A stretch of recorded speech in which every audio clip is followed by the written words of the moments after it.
E aí, como é que foram na UFMS? Vamos resolver essa prova agora. Para quem fez a prova, gostei da prova, muito melhor do que a dos últimos anos. Algumas observações, algumas parecem até piada, mas nada que comprometa a prova, nada. Na hora que eu for resolver as questões em si, que você estiver vendo a resolução, você vai ver. Caiu uma questão de histórico da química orgânica, que é muito raro, mas é óbvio que o titio fala em sala e ficamos fazendo piadinha com o Friedrich, foi lá.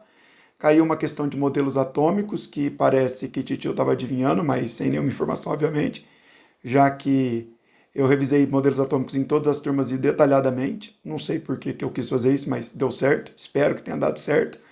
Tem um porém na questão, mas funciona. Acho que estava tranquila. Um cálculo estequiométrico muito bom, muito tranquilo, que ele inclusive deu a massa molar. Uma questão de deslocamento de equilíbrio perfeita, sim. Perfeita comparado com a do ano passado, que estava uma porcaria. Questão mal feita do ano passado. E uma questão de reações inorgânicas, gostei muito. Não era muito difícil, uma parecida com o Enem, só que a resposta no Enem era qual era o gás. Você já sabia que não podia ser O2 e tinha que saber equacionar, mas já você vai ver a resolução. Então, vamos dar início à nossa resolução. Vamos começar a nossa resolução. O que acontece? O atomismo teve início com pensamentos filosóficos, lembrando que desde Aristóteles, Platão, eles já pensavam do que a matéria podia ser constituída. Leucipo e Demócrito são os primeiros a fazer uma proposta de que a matéria era descontínua, que a matéria teria limite de divisibilidade, e Dalton foi o primeiro cientista a fazer experimentos, nesse caso usando balanças, e criar postulados, como o que diz que todos os átomos de um mesmo elemento que são idênticos entre si, apresentando a mesma massa, ou seja, ele dizia que eu poderia reconhecer os elementos pela massa. Hoje sabemos que isso é incorreto, falei em todas as revisões. Por que pode ser incorreto? Na verdade, essa questão, como eu disse agora mesmo no meu comentário, é a piorzinha da prova. Porque nós sabemos que a resposta vai ser houve descoberta de isótopos. Dualidade onda-partícula, Bohr utilizou para fazer seus postulados de Bohr, que o elétron ao receber energia saltava, que a eletrosfera estava dividida em órbitas. Princípio da incerteza também contribuiu para o átomo da física quântica, para os preceitos de Bohr. Thomson descobriu o elétron. Isso não trouxe a identificação, continuavam pensando na identificação por massa. E a regra de Hunt foi estabelecida. A regra de Hunt, distribuição eletrônica em orbitais. Tem nada a ver. Qual é a minha crítica? Porque, na verdade, o que fez com que o postulado fosse derrubado não foi tecnicamente a descoberta dos isótopos, e sim dos isóbaros. Dalton disse, átomos diferentes terão massas diferentes. Para que isso seja considerado falso, eu preciso de uma coisa que prove o contrário.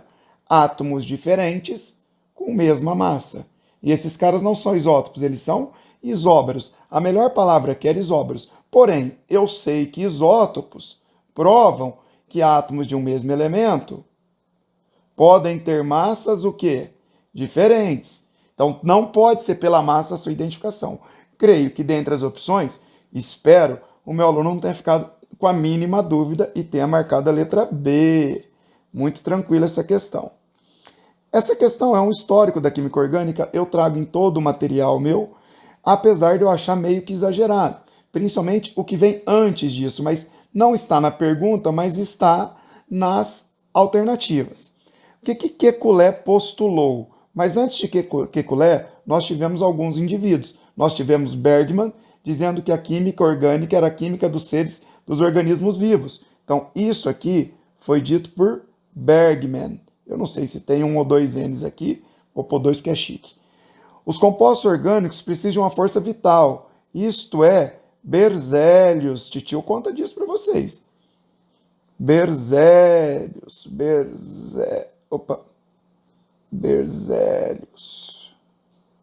Aí, teve um cara que conseguiu produzir um composto orgânico em laboratório, ureia, a partir de cianato de amônio. Friedrich foi lá. E com isso ele derruba a teoria da força vital. Então, eu sempre falo, não tem uma definição do que é a química orgânica hoje. Falo da lixeira orgânica, que eu odeio esse termo. Não tem uma definição. Só que tem postulados que Kekulé, principalmente Kekulé, fez em relação ao carbono, que ele era tetravalente constante e suas valências serão iguais. Então, o que Kekulé disse? Ele disse que está na letra A. Esse fato notável, a primeira síntese, hoje todas as sínteses são possíveis, Foi feita por Frederick. Foi lá. E na natureza nada se cria, nada se perde, nada se transforma, não tem nada a ver com a química orgânica. Isso é do nosso amigo Lavoisier. Sei lá falar isso. Faltou um i aqui. Então, postulados de Kekulé, letra A de amor. Dá uma pausa porque o jumento aqui, na hora que foi digitar essa questão, tinha digitado a forma do mirceno errado. Muito bem. Uma questão de cálculo estequiométrico, ele está queimando o mirceno. Quer saber o volume de O2 na CNTP para reagir com 68 gramas de mirceno. E ele bondosamente contou que a massa molar do mirceno é de 136. Alguns alunos que fazem mais direto já viram que ele quer queimar meio mol, mas vamos fazer do jeito padrão. O mirceno é C10H16 mais O2, CO2 mais água. Reação de combustão completa. O combustível reage com o comburente, formando óxidos, nesse caso CO2 e água. 1 mol de combustível, sempre 1 no combustível, é a minha dica, são 10 mols de CO2, 8 mols de água. Eu tenho 10 vezes 2, 20, 28 mols de oxigênio, 28 mols de átomos de oxigênio, 2 vezes 10 mais 8, 28, então aqui tem que ser 14. A proporção é de 1 mol de mirceno para 14 mols de O2. A pergunta dele é 68 gramas, você podia já fazer que meio mol está para 7 mols de O2, já que isso aqui equivale a meio mol, metade de 68, mas vamos fazer no padrão que eu faço na sala. 1 mol vou passar para a massa molar que ele me deu, 136 gramas, 14 mols são 14 vezes, para passar de mol para volume na CNTP, ele deu a massa molar do O2 sem nenhuma utilidade, multiplico por 22,4 litros por mol. Então, eu não vou multiplicar por 22,4 e depois dividir por 2. Então, vou deixar a conta 22,4. Simplificando, sobra 2 aqui. Meu x é 14 vezes 22,4 por 2, professor. Por 2, professor. Jumento. Por 2. 14 por 2 dá 7. 7 vezes 20 é 140. A resposta tem que ser maior que 140. A única resposta maior que 140, 156,8 litros. Muito tranquila, gostei da questão. Muito boa, muito boa. Aqui ele te dá as etapas, mas o que nos importa é esta questão. Sim, ele quer saber qual é as informações é correto. Deslocamento de equilíbrio. O aumento da concentração de O2 aumentou a concentração de um participante, desloca para o lado oposto, aumentou O2, desloca no sentido oposto, sentido direto. Ele falou inverso é fácil, falso. Retirada do SO2.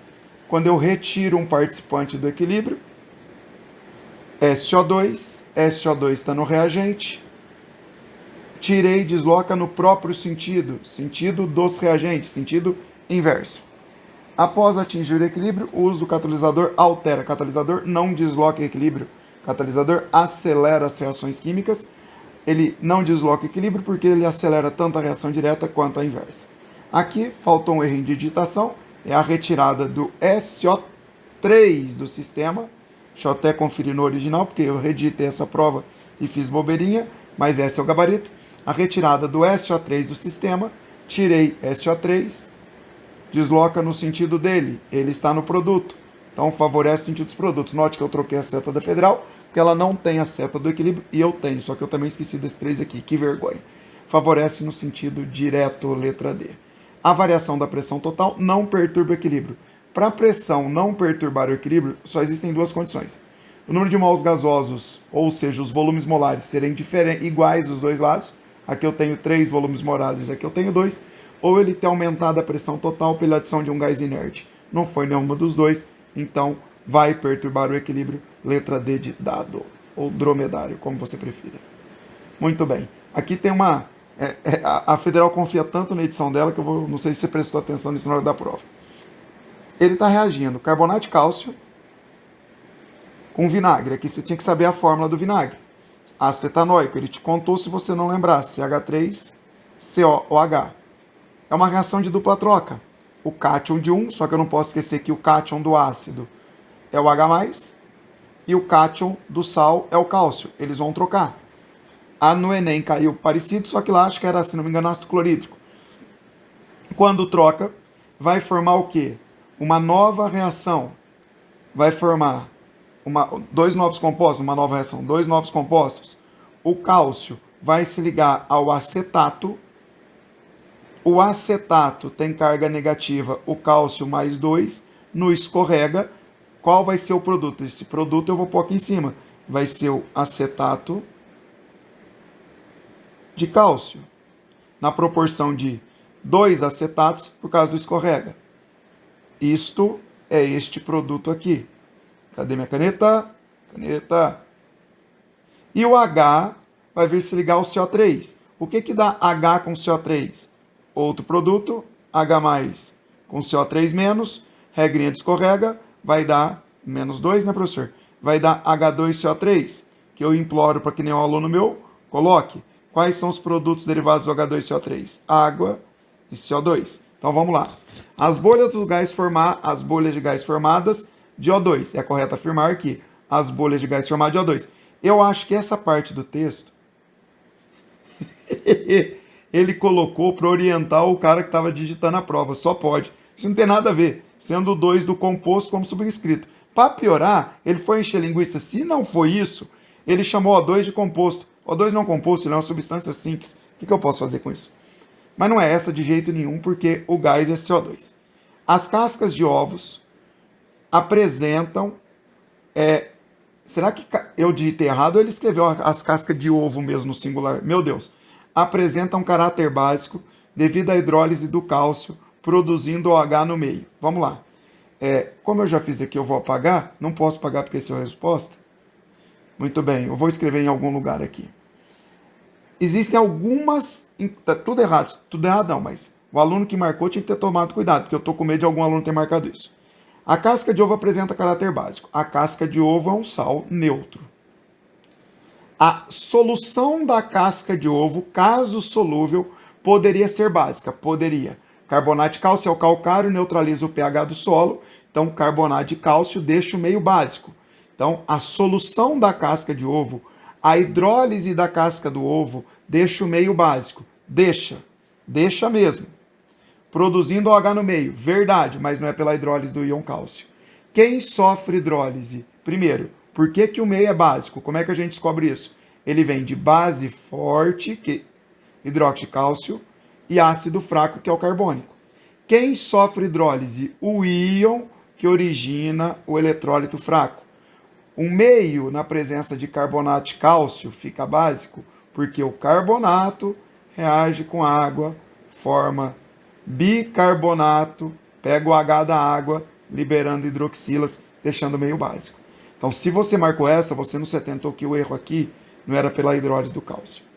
As bolhas no interior do tubo evidenciam a evaporação da água. Para, a água evaporou por quê, meu Deus do céu?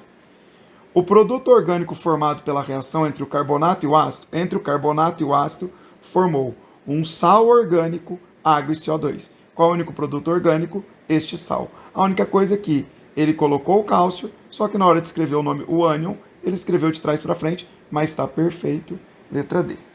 O ácido etanóico, ET, 2 carbonos, e aqui tem 3, você não pode marcar essa, senão estamos em relações cortadas. Quem gostou da correção, puder compartilhar a correção do titio, se inscrever no canal é importante para mim, fazer um joinha aí. Ó, já aprendi a fazer propaganda. Beijão para todos, até a próxima.